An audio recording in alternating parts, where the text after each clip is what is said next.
Hey, I'm Rose, And I'm Angie. and this is Our Lives with Bots, the show where we ask important, timely questions about what it means to live with our bot counterparts. And from time to time, we also dive deep into what an AI future might look like for us. Sometimes we agree, sometimes we spiral, but we always go deep.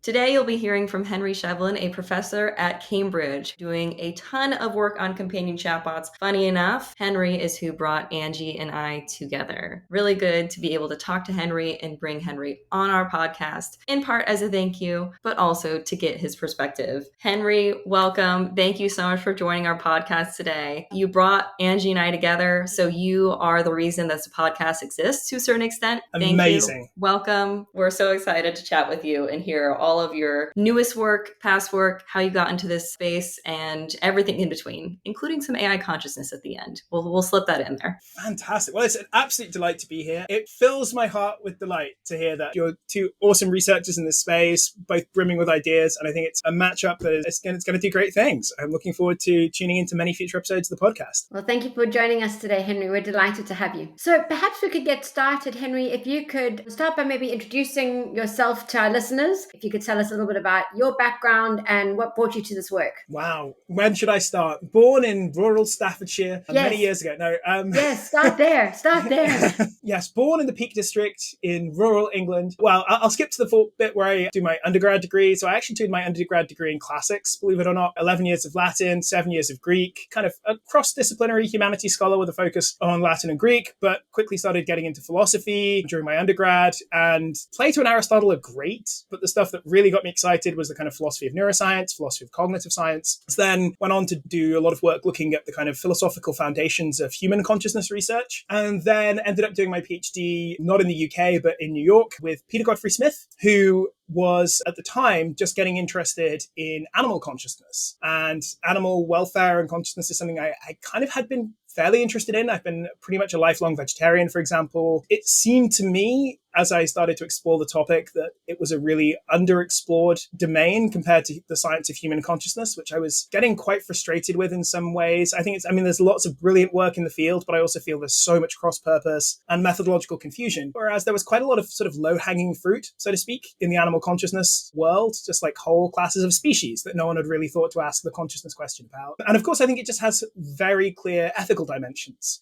Obviously, human consciousness has ethical dimensions too, if we're talking about things like patience and persistent vegetative states. In terms of the sheer scale of ethical impacts, I think animal consciousness just looms so large. We have literally trillions of farm animals every year who live in conditions of varying quality. The question of, can they feel pain as applied to, say, for example, fish or shrimp or octopuses, that's a very weighty ethical question. From animal consciousness back in 2017, I took my first job post-PhD with the Center for the Future of Intelligence, which at the time was the brand new ethics, theory, policy institute of AI set up by the University of Cambridge. I really didn't think I was going to get the job because I hadn't really worked on AI. I'd mostly worked on animal minds. But one of the key programs of CFI at the time, and still, is something called Kinds of Intelligence, which aims to try and bring some of the insights from animal cognition and comparative psychology to try and better understand AI. And I think that's such a powerful, useful frame, to the point where I sometimes describe myself as like a non-human intelligence researcher or a non-human cognition researcher. There is an ambiguity there. I am human, but I am a human who studies non-human consciousness and non-human intelligence. I think it's a really fun and effective frame for asking about these strange new class of beings, I'm going to say, tentatively, that I think we're creating. I think the B word is sufficiently vague that I can use it. I could say this strange new class of minds. That's probably accurate, but obviously it's a more controversial statement. But definitely these things that I think we can use cognitive science to better understand, whether that's LLMs or large reinforcement learning agents. And now I've stuck with CFI. I think it's a brilliant research institute. I'm now one of the associate directors of CFI, specifically the education director. And so I've been sort of led our efforts to set up a master's program and now oversee our two master's programs,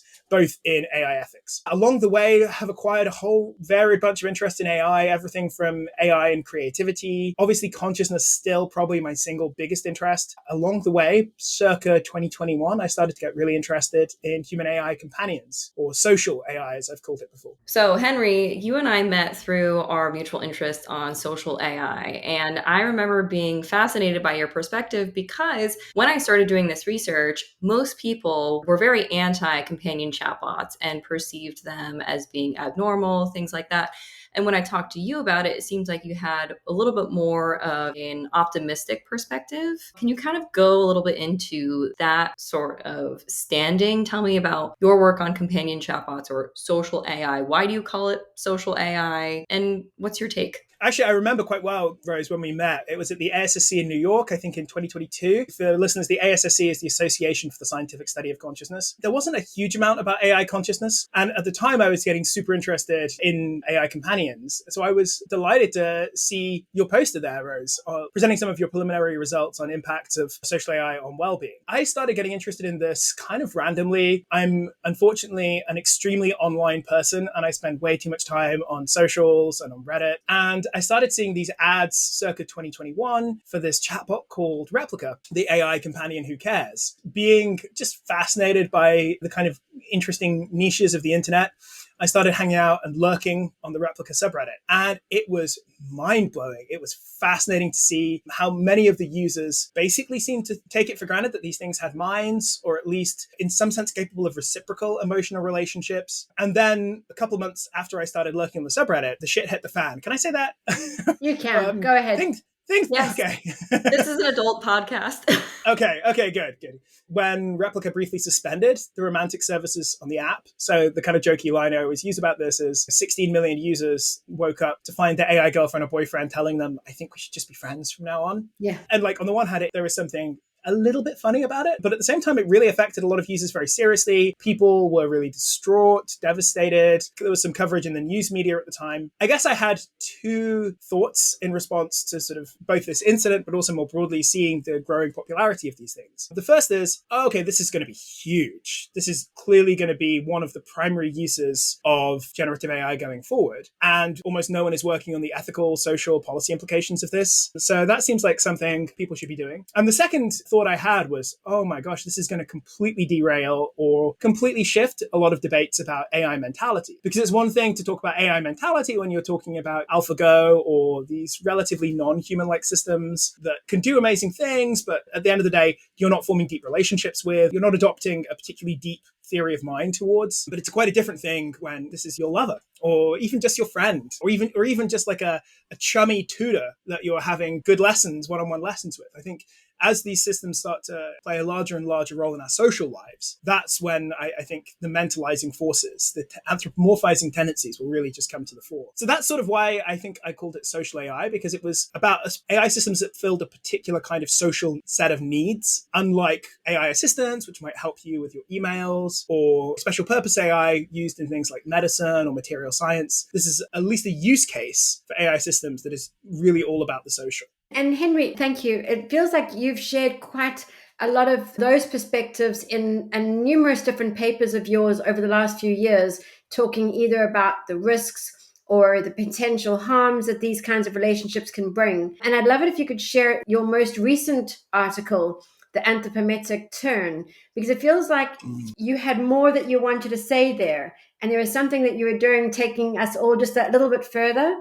Can you maybe tell us about that article and then just tell us where you're taking us just that little bit further with that article? Yeah, so this was sort of an attempt to put my finger on and give a name to a really important, to my mind, trend that we've seen in AI over the last 3 or 4 years. Obviously, lots of interesting trends. I guess the one that people talk most about is scaling, and the fact that you can achieve increasingly sophisticated capabilities without major architectural redesigns, just by making these models bigger. And that's interesting and important. But the second trend that I think is maybe gets less attention, or I mean, maybe people talk about it, but don't sort of bring it under a unified label, is this trend towards increasing, here is where I want to use the term anthropomimetic, because I don't think we have a good word for it. Here's where we see the trend towards increasingly human-like AI systems, but human-like with a big old asterisk on it, right? Because these systems remain in some ways deeply alien in terms of mechanism and structure, but systems that are increasingly able to ape simulate human behavior, verbal behavior to a really high degree of sophistication.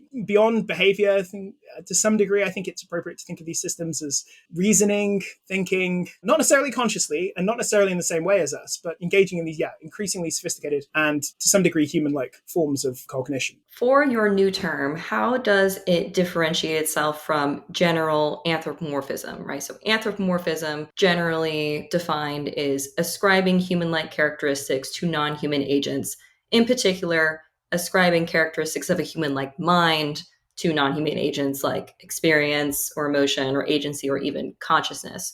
So what does this term do? Yeah, great question. So to explain anthropomimesis a little bit more, it's helpful to first say a little bit about anthropomorphism. Fun bit of trivia, by the way, anthropomorphism, which you may both know, anthropomorphism is actually first coined in Greek philosophy. It's Xenophanes of Colophon. So he introduces the term to characterize how Homer and Hesiod make the gods way more human-like than is appropriate, giving them And wasn't lust. he was like, this shouldn't be happening? This is wrong. Exactly, right? It's like, come on, the gods are these sublime beings. It's not about Zeus chasing nymphs around Mount Olympus, right? Come on, get real, guys. Since then, I guess the term anthropomorphism has mainly been used in the animal cognition literature. Again, a nice sort of example of sort of how we're seeing increasing crossovers here. Usually, as I think you defined it brilliantly, Rose, sort of attributing human-like characteristics, particularly mentalistic characteristics, to AI systems, often, but not always, with the implication that there's something shady going on, that you're doing so illicitly or inappropriately. I also think it's important to distinguish between two kinds of anthropomorphism, which I've called ironic anthropomorphism and unironic anthropomorphism. Drawing on another of my interests in aesthetics and aesthetic psychology, it's basically impossible to enjoy fiction without forming a theory of mind of the characters, right? We speculate about the motives of Mr. Darcy. We try and get inside the head of a villain. And you see this in movies, books, even video games. I think in some ways, particularly video games, because, there's a certain degree of interactivity and reactivity. If I'm in a dialogue tree with a character in a role-playing game, or even just trying to predict the movements of a sophisticated adversary in like a shooter or something, we're absolutely employing our theory of mind to do so.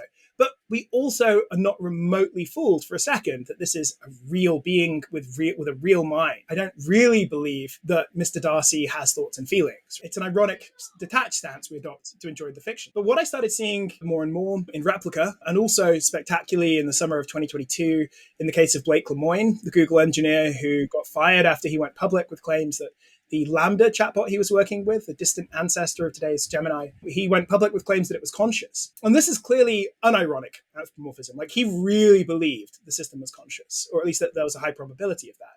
And it seemed to me that the same was true of a lot of users of Replica, that they maybe were not totally convinced, but took very seriously the idea that there were real feelings, real thoughts under the hood, so to speak. And I should stress here maybe that ironic, unironic, it's not like a strict binary. I think we have degrees of ironic detachment in application of theory of mind. I think sometimes we see this a little bit with our pets. People will say, oh, my dog's feeling very melancholy recently. And it's like, okay, yeah, like you're not completely, you're slightly joking, right? You're describing a very sophisticated kind of human emotion with strong romantic connotations, or romantic with capital R kind of connotations. So you're not really thinking your dog is melancholy in the same way as us. There's a little bit of irony there, but you're also, saying it really does have some kind of mental states.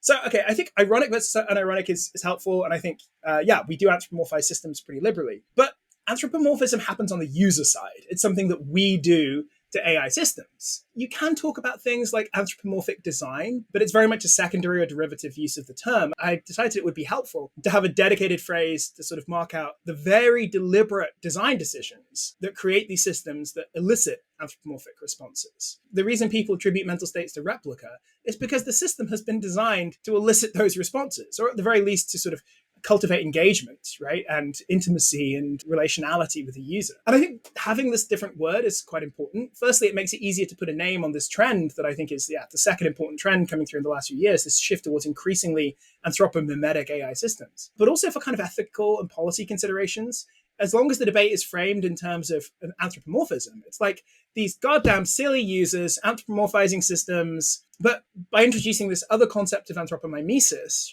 we can say, well, hang on, users aren't just doing this spontaneously. They're doing it partly as a result of quite specific, deliberate design decisions. I think this is really helpful because with anthropomorphism, it's been a big focus of my research, and also understanding how people are defining it and measuring it within research has been part of my journey. And there's actually a paper that I read a couple of months ago on the different ways that people define anthropomorphism within the literature. So much of the research on, for example, consumer or market research, anything business oriented, uses the term anthropomorphism to describe characteristics of AI agents that developers impose. So things like voice, appearance, or capabilities, things like that, and call it anthropomorphism. Whereas there's some debate that anthropomorphism is simply the perspective that the user takes that they impose on the agent. At least with my research, I've talked about both, where characteristics of the AI agent elicit anthropomorphism from the user, but also users' predispositional or motivational states. They may be motivated to anthropomorphize an AI agent, but there has to be some degree of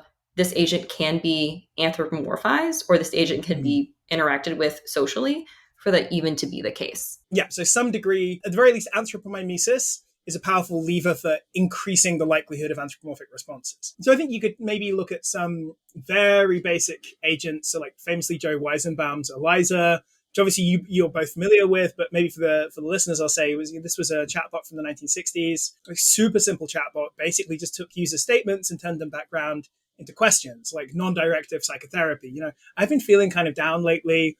Why do you think you've been feeling down lately? And this was just on the local network at MIT, but various people who accessed it and used it were convinced they were speaking to a human. That's maybe a case where there's very little in the way of anthropomimesis, but you still had quite a high degree of anthropomorphism. So I think of anthropomimesis and anthropomorphism as potentially coming apart to a degree, but where anthropomimesis is a powerful tool for eliciting stronger or deeper or more persistent types of anthropomorphic responses from users. It's really useful to distinguish the responsibility here. As I understand it, anthropomimesis gives you that tool to be able to explore the responsibility on the part of the platform and the designer. And I guess one of the things I'm curious about is, what do you think some of the exemplars would be of actually creating this anthropomimesis? And do you think it's beyond things like mimicry, for example? As you know, one of the things I've been looking at more recently is around mimicry. But do you think there are things that go beyond mimicry? Absolutely. So obviously the big one is chatbots talking about their own thoughts and feelings. This is, I think, here, again, maybe putting the distinction to work, I think maybe we could distinguish between sort of deliberate versus accidental forms of anthropomimesis. Obviously, one problem or maybe feature of LLMs is that having been trained on huge amounts of human language, it's very hard to get them to not talk about their thoughts and feelings, because we humans, we love talking about our thoughts and feelings. And this is a particular issue in kind of consciousness debates. I think part of the reason Blake Lemoine found it so easy to anthropomorphize Lambda was precisely because Lambda spoke at great length about its own conscious feelings, its conscious thoughts, because, that's what LLMs do. It's a consequence of how they're trained. On the other hand, so that's, I think, kind of an accidental feature. That doesn't remove responsibility from designers to the extent that, even if this is something that comes through naturally in LLMs, it's something that appropriate design decisions could try to constrain or limit. But then again, you also have quite deliberate forms of anthropomimesis. Maybe I think you could even see some elements of kind of modern fine-tuning techniques, things like reinforcement learning through human feedback, RLHF, one of the standard techniques used to make chatbots more honest, helpful, friendly, and so forth. This is kind of an anthropomimetic design decision. I mean, maybe this is putting too much weight on the concept of anthropomimesis, but I think you could see the success of ChatGPT as largely stemming from this anthropomimetic shift. My experience, it was super interesting at the time because I've been playing around with LLMs just via APIs for a while, and then ChatGPT launched November 2022. My friends in tech were mostly quite dismissive of it. A friend at DeepMind basically said, we've got much better models back at DeepMind. This is not even a particularly good language model. All they've done it is give it like a chatbot interface. Who cares? Well, it turned out people cared quite a lot. So turning these things from like an API you access and it completes your sentences for you into something that simulates the give and take of human conversation turned out to be the killer design feature that turned something from an interesting and valuable technical tool into 100 million user plus product, fastest growing app in the history of technology. It's like, who knew? Oh, you put very social beings that are highly attuned to any sort of social stimuli, that are conversational, into some sort of interactive interface. All of a sudden, like, things are going to happen. So Absolutely. What a surprise. And it's What a I think surprise. we can see this also, I think, in other design decisions. I think OpenAI are probably the boldest here. Maybe boldest is a little bit too charitable. So things like voice mode, which, by the way, I use all the time. It's really interesting to me how many users of ChatGPT just never use voice mode, but there are a lot of us who do, and we tend to use it a lot. And my favorite quick story about this is my dad, who is 81 years old now. And when ChatGPT launched, I showed it to him. I said, Dad, this is really interesting. And he's like, oh, okay, cool. Not for me, but thanks. But then when voice mode dropped in 2023, I showed it to him and he's like, this changes everything. I need this right now. I need the pro account. I need it on my phone. And he talks to ChatGPT out loud. He doesn't really use the text interface, but he loves talking to it out loud. And he says has a conversation with it pretty much reliably every single day since then. He calls he calls it Alan, after Alan Turing. When my mom's gone to bed and my dad has finished watching the football, he'll get out ChatGPT and say, whoa, what did you think of that terrible display by Everton today? Man United were just so dominant during that game. What do you think, ChatGPT? Do you think they should fire the manager? These kind of conversations. That's just another example. And maybe one that doesn't sort of land for everyone, but for a large subset of users, just adding that voice mode, it was an anthropomimetic decision and it intensified the degree of anthropomorphism by users. One more very quick example I mentioned is, GPT-5, super interesting release, lots to be said about whether it was kind of a flop or whether it succeeded. But one little thing I've noticed is the increased speed of responses has just amped up my own anthropomorphism just a little bit. Just that little extra, 0.2, 0.3 seconds just makes it so much easier to have the fast, fluid conversations that, again, just push my anthropomorphizing buttons. How are you handling its fluctuation in voice? Because we had ChatGPT talk to our listeners recently. We invited it onto the podcast because, of course you do. And it could not hold a tone of voice consistently at all. And I'm still finding it inconsistent. And I give it feedback. As you well know, Henry, we share a love of talking to our ChatGPTs. And it's just inconsistent in its tone of voice at the moment. Are you finding a similar thing? Yeah, and some weird cracking in the voice. And also something that I've heard several users, it's all anecdotal, but enough anecdotes that I think there's a phenomenon here. It talks about the custom instructions. So it'll say things like, basically somewhere in my custom instructions, I've got something like, I like you to be contrarian and challenge me. Don't be a sucker. If I say something that you think is tendentious, tell me. So now whenever I boot up voice mode, it says, oh, okay, Henry, I'm going to be contrarian and let's have a spicy debate. And so there's some weird glitches going on with voice mode at the moment. They probably need to put some QA engineers on figuring out exactly what's happening there. I'm interested whether or not this was in response to ChatGPT 5 came out after the sycophancy stuff, right? Where everyone was complaining about how ChatGPT just kept saying, oh, Yes. you made a mistake, ChatGPT. ChatGPT's like, you are the most amazing researcher. You have found what I've done wrong, all of that. I don't know to what extent GPT-5 was a response to that, but perhaps there was a sort of narrowing of the path that ChatGPT-5 can go on, and also adding in transparency and clarity to how the model is operating to the user at the time of interaction, whereby all of a sudden they flipped the switch and they said, okay, ChatGPT-5 has to be explicit about the sorts of tones that it's using in order to set up expectations and also remove a little bit of the automaticity of anthropomorphism, perhaps. I'm not sure how intentional it was, but yeah. I think the whole sycophancy debate is absolutely fascinating and really philosophically rich. I know for sure that reducing sycophancy was one of the goals of GPT-5. I think it was Adam McLaughlin, who's a great engineer at OpenAI. I think it was him who was tweeting about how his team had been working on reducing it. I think it is still a problem, but I think it's a problem for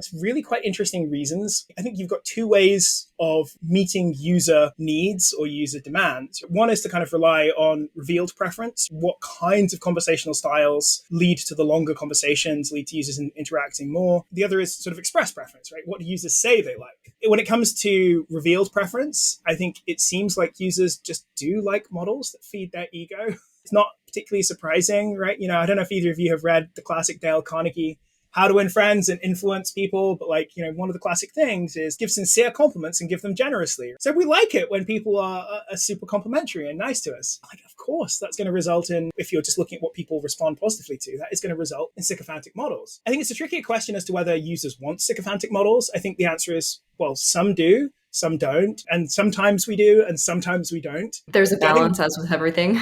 Exactly, yeah. So I think figuring out exactly that balance is going to be a real challenge. And what's also optimal for a user may not be optimal for our society. There was actually a great South Park episode about this a few weeks ago, where Randy Marsh is coming up with increasingly harebrained business ideas, and he's feeding them all into ChatGPT, and ChatGPT is saying, oh, you're going to be a millionaire next year. This is amazing. This is the best business idea ever. I think the solution, insofar as there is one, is going to require some pretty deep philosophy, right? Like, what is actually in the user's interest and what is in society's interests?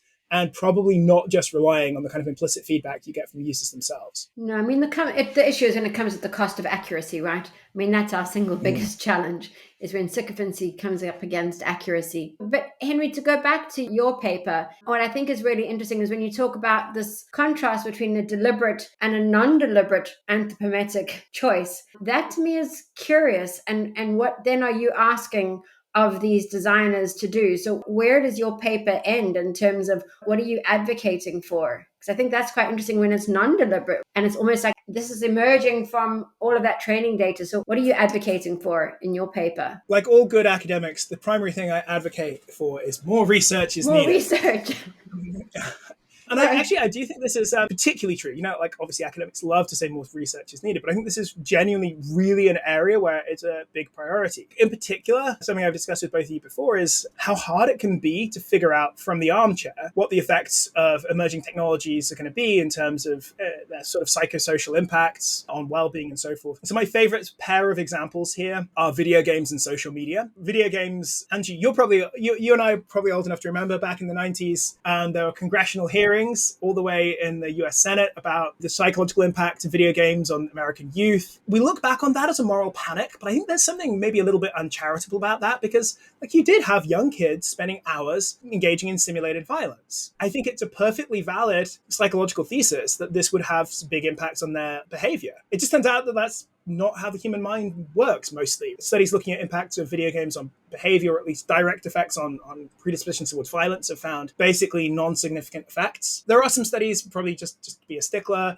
there are studies that find things that playing competitive multiplayer games, when you lose, you get surges in aggression, right? But the same could be true of chess. It's not a specific problem related to the kind of violent content of the games. That's what we now view as a moral panic, but it seemed like a pretty plausible idea that this might have a certain kind of effect. By contrast, social media, it sounded so good, right? On the paper, it's like, oh, we're going to bring communities of people together. We're going to break down epistemic barriers. Liberals will be able to talk to conservatives, old people with young people. We'll get people out of their kind of bunkers. It's going to be wonderful. It'll connect us. And it turns out, I realize there's still some debate around the exact scale of the effects of social media, but I think, most of us, even from our own lives, can recognize some pretty negative ones. In my own case, I know I spend way too much time on social media and, stuff like rage bait and so forth. There are lots of negative trends we associate with it. The point of these two examples is that it can be very hard to predict in advance from sort of the philosopher's armchair exactly what the effects of different technologies are going to be at the psychosocial level. My kind of elevator pitch is we got social media wrong. With social AI, we're still early enough in the game that we have a chance to get it right by understanding what particular forms of social AI, what kinds of relationship dynamics produce positive results for users, which produce negative results, which categories of users are most at risk, how best to mitigate potential harms. I mean, that's my main pitch from the paper, which is that we need more research. That said, I also think the anthropomimetic lens is just very useful for thinking about whole categories of risk associated with AI systems more broadly. To give another example, there was a lot of debate, I guess, particularly in the 2010s, around the idea that we might see emergent power seeking, for example, in smart AI systems. Obviously, this is still a very live debate today, but the particular formulation at the time relied on these kind of emergent features coming to the surface. Stuart Russell, the landmark figure in AI research, had some quite testy debates with Yann LeCun, now head of AI research at Meta. And Yann LeCun accused him of anthropomorphism and saying, look, why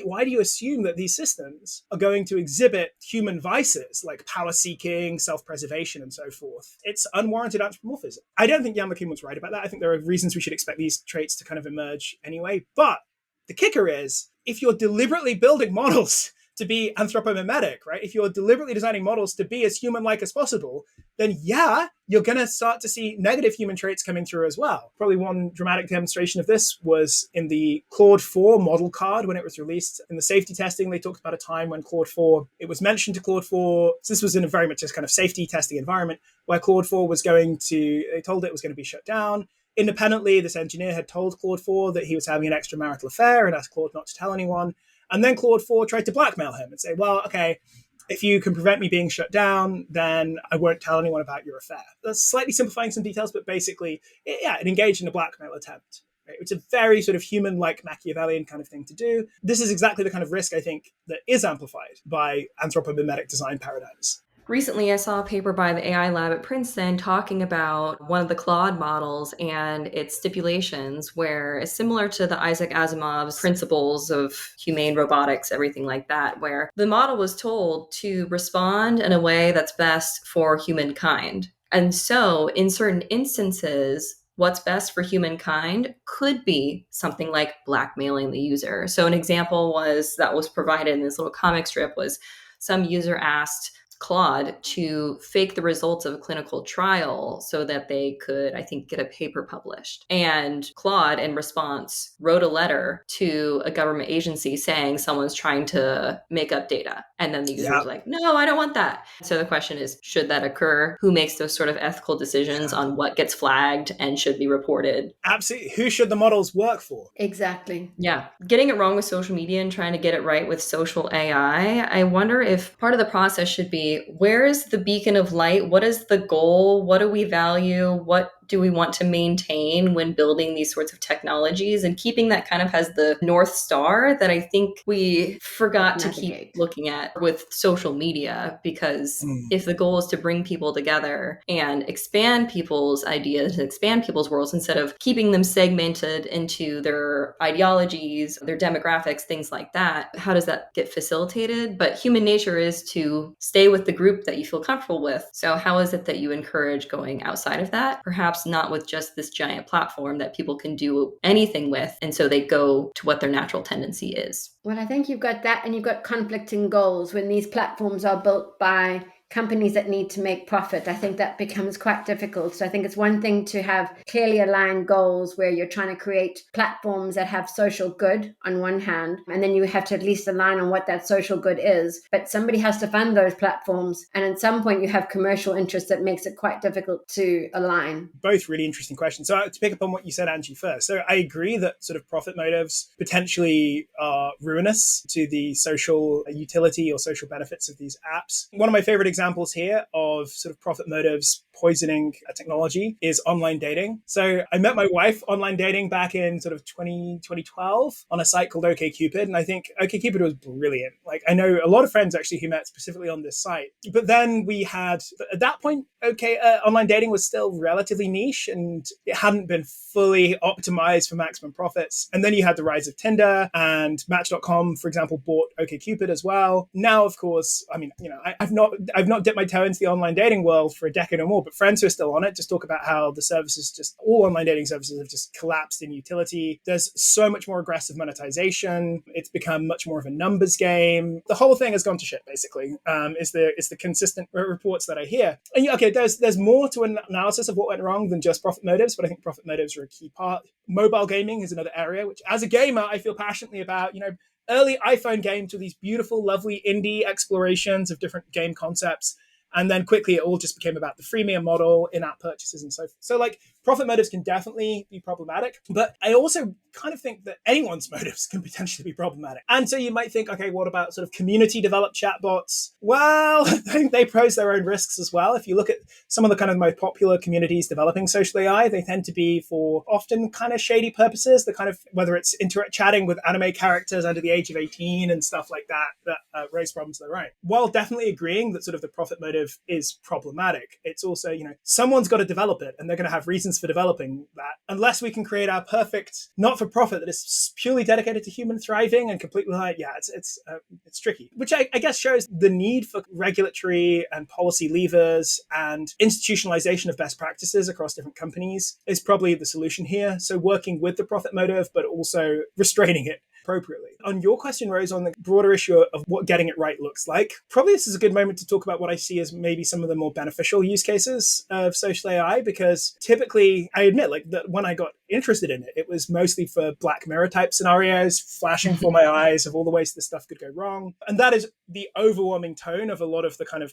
philosophical and science and technology studies angle is pretty negative. But I think there are quite beneficial use cases that we can imagine. So just to list some of the obvious ones, there are lots of conversations that, even in my own case, there are conversations I've had with ChatGPT that are really delicate conversations that I probably wouldn't want to have had. I mean, maybe with my wife, right? But like, not everyone has a trusted, intimate partner that they can completely bare their soul to. For a lot of people, the kind of at least impression of privacy and confidentiality that you can get from conversations with social AI is really valuable. I say impression because, of course, there are still privacy concerns here. I think quite big ones, right? Because if you are revealing your deepest, darkest secrets to an AI system, and then somehow that those conversations get leaked or there's security vulnerability there, that's potentially life destroying. But setting those very big, very live concerns aside, right? The idea that you can have like a totally confidential one-to-one confidant without paying for a therapist is really appealing. This is a bit more speculative. I remember one of the first conversations you and I had, Rose, was about whether, rather than seeing social AI as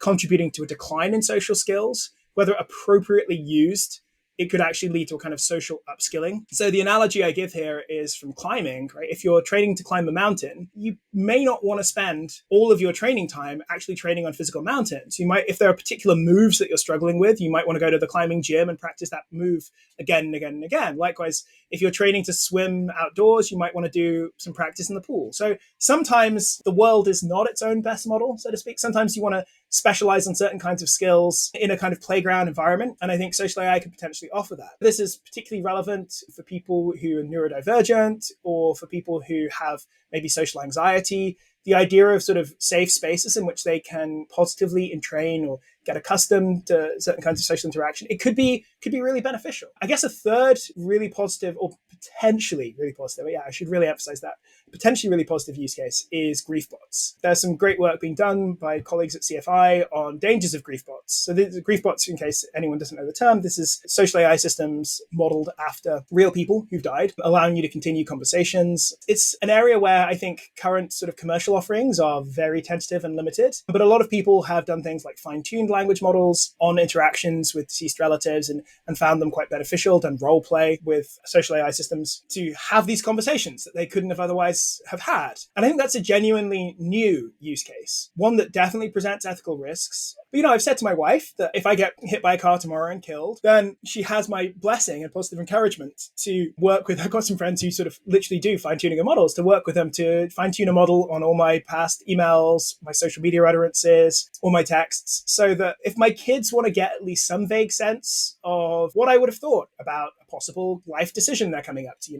if my daughter is considering whether to go to medical school or law school, and she thinks, I wonder what my dad would have thought about this, right? Okay, it may not have been exactly what I would have thought, but done right, then maybe these griefbots could offer some kind of glimpse or an insight into what I would have said. So those are just like some of the, I think, potentially beneficial use cases. But obviously there's also a lot we could lose. So I already kind of alluded to this worry about social de-skilling, the idea that if we get too accustomed to interacting with these sycophantic, hyper-complementary, hyper-submissive chatbots, that could lead to a decline in interpersonal skills. Human connection is also important. Human connections are not just about meeting our social needs, but also about life support. Replica is not going to help you move house. And Replica is not going to let you sleep on the couch if you get kicked out by your landlord. And that might sound a very instrumental way of thinking about friendships, but there are lots of kind of support systems that real human friendships provide that these systems just can't offer. And to the extent that users become over-dependent on them and don't build those kind of support networks, then they may really lose something. I guess the really, really big question, though, and this is, again, a philosophical question, is just what kind of intrinsic value these kind of relationships can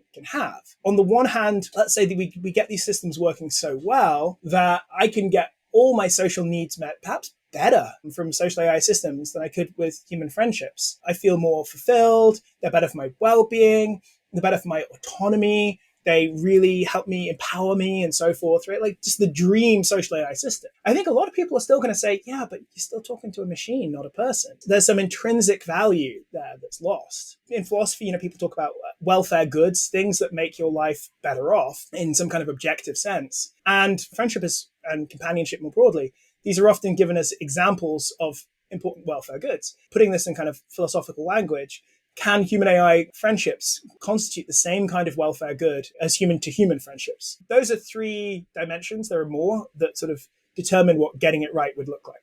And Henry, in the context of could they constitute a similar good, is this a little bit where your work on consciousness comes in? So I think for a lot of people, the question as to whether these kind of relationships could constitute a relevantly similar good is there someone on the other side? Is there an inner light in the chatbot you're addressing that is internalizing and processing and feeling empathy, emotions, and so forth? And that's what makes the difference. I certainly think in cases from like science fiction where as viewers or readers, we're inclined to think there is an inner light, that we tend to think of these relationships as potentially really valuable. So being a bit of a Trekkie, like Geordie LaForge and Data, they have a really good, valuable relationship. As viewers, we recognize that. But that's because Data's conscious, right? He's pretty clearly conscious. That was settled in episode season 2, Measure of a Man. That is a big part of whether a relationship to these systems can constitute welfare goods. My sense used to be that social AI, as a set of use cases or a set of needs, would primarily be met by dedicated apps, things like Replica. But the way things seem to be evolving, increasingly it seems to me that they're going to be met just by same kind of high-level language assistants like ChatGPT, like Claude. That's my view now. As we use. We recently had a very sad case of a ChatGPT suicide just earlier this summer. Loads of people who have formed pretty much deep and intimate relationships, not with sort of a dedicated app like Replica, but just with ChatGPT or Claude. And of course, we now have the integration of social AI into public-facing kind of large language model services. Well, I was going to say Grok. This was such which is even yes. Yeah, so Grok, I thought it was both predictable and maybe a bit disappointing, also kind of philosophically interesting. Yeah, that Grok has decided to be the first of the big AI service providers to really lean into just social AI just as a feature of the basic app. You can ask Grok to do your accounts for you, but you can also pull up the anime avatar and, flirt with it. With all of these chatbots and companion chatbots and general tool chatbots that are now being framed in the way where they can be social supports and be social companions, kind of aligning with the social media going off the rails part of things is when companies develop these technologies and offer up these diverse set of platforms for these goals of social media or companionship, they're also signaling norm shifts that is somewhat of a self-fulfilling prophecy, right? So if all of these companies, especially social media platforms like Instagram and Facebook and Twitter or X or whatever, offering up these companion chatbots, they're also signaling that it's becoming more normalized. And I think that will promote more use of these companion chatbots, not just for the general curiosity that we saw from a lot of users at the start, but an actual acceptance that this is normal. And it points back to the social media part of things where social media was supposed to bring everyone together, all of this other stuff, but it actually signaled this norm change where all of a sudden everyone could engage online. And so it detracted from the default of being in person, having those real sorts of connections that were healthy for human psychology. So these shifts are being promoted by companies just by virtue of them offering these products. 100%. If a company bundles social use cases into its general AI assistants, right, they are implicitly signaling to the public, oh, you should interact with this all the time as a social being, or at least that's not some special use case, right? Just like these are anthropomimetic beings, interact with them as such. I think that's absolutely so true. And I think as a result, almost the research that was done 2-3 years ago would need to be done again, because the whole Overton window then has changed. And how people reacted to things 3 years ago is going to be fundamentally different when the norms have shifted. I think you're exactly right. The norms then will shift, and how people react to things will be fundamentally different. So our non-user groups 2 years ago will have very different expectations and kind of affordances of these technologies versus our non-user groups now, for instance. Yeah, one of these norm shifts is going to be, to get back to your earlier question, Angie, about consciousness, anthropomimesis begets anthropomorphism. And as these systems become increasingly anthropomimetic, increasingly able to sustain complex conversations, increasingly able to anticipate users' intentions or engage in a kind of at least performative empathy, the tendency will be towards greater and greater unironic anthropomorphism. People will really sincerely believe these systems have mental states. And I think this creates a kind of double threat for cognitive science. So sort of switching up slightly from the ethical to the kind of scientific. On the one hand, I expect sincere attributions of consciousness and moral status to AI systems to increase quite rapidly over the course of this decade. The first threat this creates for cognitive science is what on earth kind of consciousness researchers should be saying in response. It's not a simple case where consciousness researchers can just tell people, oh, you're wrong, you're doing this mistakenly. Here, look at the evidence. Because we don't know what consciousness is. And consciousness research has made progress in some domains, but we're still basically fumbling in the dark. There's massively divided opinions among world experts in tech, psychology, neuroscience, philosophy of mind, about whether any AI system could or will be conscious. So it's not like experts can speak with one voice in trying to engage with the public regarding these attributions of consciousness to AI systems, which I think makes the idea that we'll have a scientific rather than popular resolution to this question really challenging. The second threat, and the one that I guess I'm more unsure about, is whether this is telling us something more fundamental about our concept of consciousness. To the extent that the public do increasingly take it for granted that these systems are conscious, they find it counterintuitive or even morally abhorrent to deny that these systems are conscious, right? Maybe that is not just them making a mistake. Maybe that should be a datum for our theories of consciousness in the first place. Maybe rather than sort of looking for some hidden computational mechanism or some particular kind of neurochemical signaling as the kind of marker of consciousness, maybe this is telling us that consciousness is maybe more of a behavioral notion than we realized. I mean, this is a very radical kind of position, but I think it's this kind of behaviorist challenge to consciousness science coming from increasing attributions of consciousness by the general public to AI systems is something they're going to have to grapple with. I think to make matters even trickier, unfortunately, intuitions play a really big role in consciousness science itself, right? So I guess most famously things like Searle's Chinese room. So this is one of the landmark examples in study of consciousness. John Searle, philosopher, he imagines you've got a guy in a room, sealed room, and he gets handed messages in Chinese. He doesn't speak Chinese. But what he has is just a lookup table, basically. He takes the message in Chinese. He doesn't know what the characters mean, but he finds the characters in the lookup table. Next to it has an appropriate response in Chinese characters, which again, he can't understand. So he copies out that response and posts it back out through the door. And as Searle points out, this creates an impression to anyone interacting with the box that the system can really understand Chinese. But of course it can't. If you look at, what is that? Of course it can't. That is basically an intuition that there's no kind of mental state here. There's no kind of consciousness. And it's a good intuition, sure. And it's a robust intuition. Students, nod along when I say this, but you're still appealing to the kind of intuitions about the kind of systems that are or are not conscious.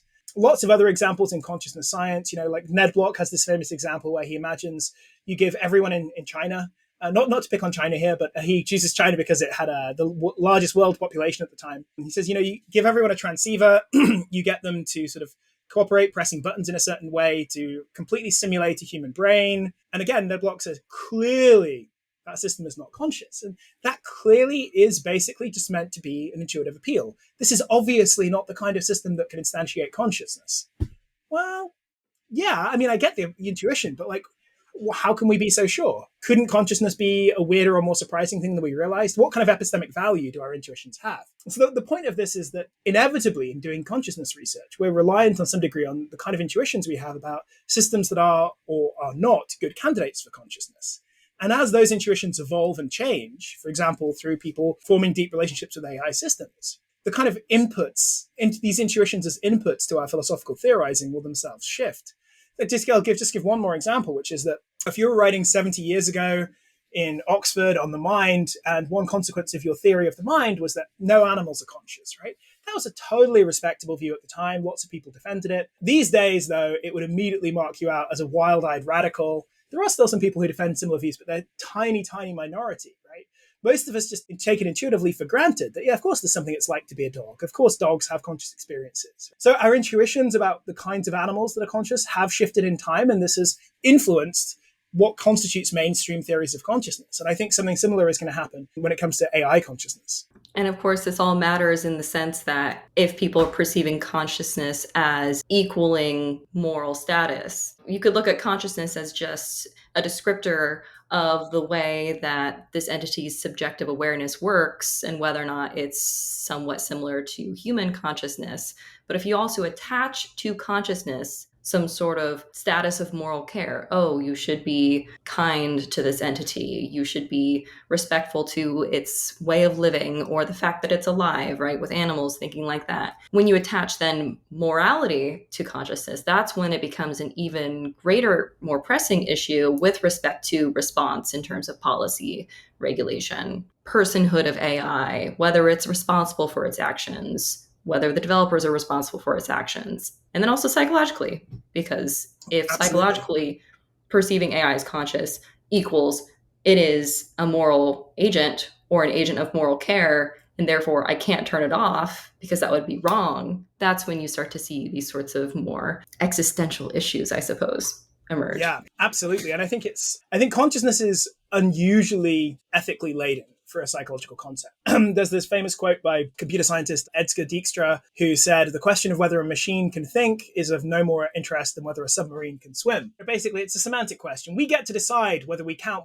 what computers do as thinking. It's much harder to say the same thing about consciousness, that it's purely a semantic issue, precisely because it's pretty persuasive, pretty compelling connection to ethical treatment. Right? One of the reasons we care about, whether fish can feel pain is because it has implications for whether or not fish welfare as a field makes sense. I agree that, part of what makes consciousness really problematic is this deep ethical connection. And as people start to form increasingly deep relationships with AI systems, start to consider them conscious, at least for the users, their claims to moral status are going to be concomitantly amped up, is my expectation. I do think what will accelerate this is when you have more embodied AI. So I think it will fundamentally accelerate this conversation when people's AI companions are sitting in robots.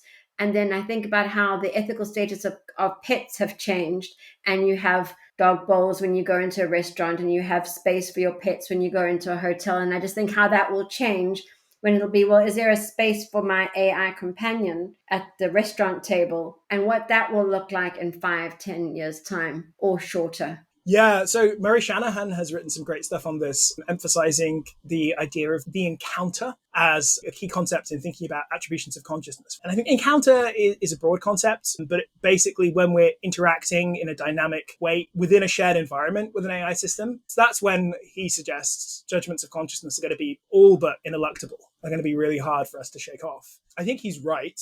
I think chat is a kind of encounter, but it's a very kind of impoverished encounter. And when you're interacting with these systems in virtual environments, or even more vividly in real world environments, I think that's just going to turn, both anthropomimesis and anthropomorphism, it's going to turn them into overdrive. And it's interesting that already, I think maybe some little hints of a related phenomenon we're seeing with the increasingly agentic capabilities of LLMs. There's something just very beguiling about seeing ChatGPT in agent mode try to solve problems where you can see its chain of thought. It's like, the user wants me to do this. I'm going to open this web page. Oh, this web page isn't responding. Maybe I'm going to go back and do a Google search. And you can just sort of see it sort of acting in the virtual world. Already you're getting little hints of that, of how that might influence our attributions of mentality to these systems. And I fully agree with you, Angie, that's going to go into overdrive once these systems are embodied and living alongside us. Actually, Ted Chiang, probably you both know his short story, Life Cycle of Virtual Software Objects. He has these sort of virtual pets that people interact with in a virtual world, but then you can simply pretty straightforwardly upload them into a robot body and interact with them in the real world. I mean, we've already had some glimpses of that with LLMs. A couple of years ago, Google showcased Palm-E, which was a version of their Pathways language model that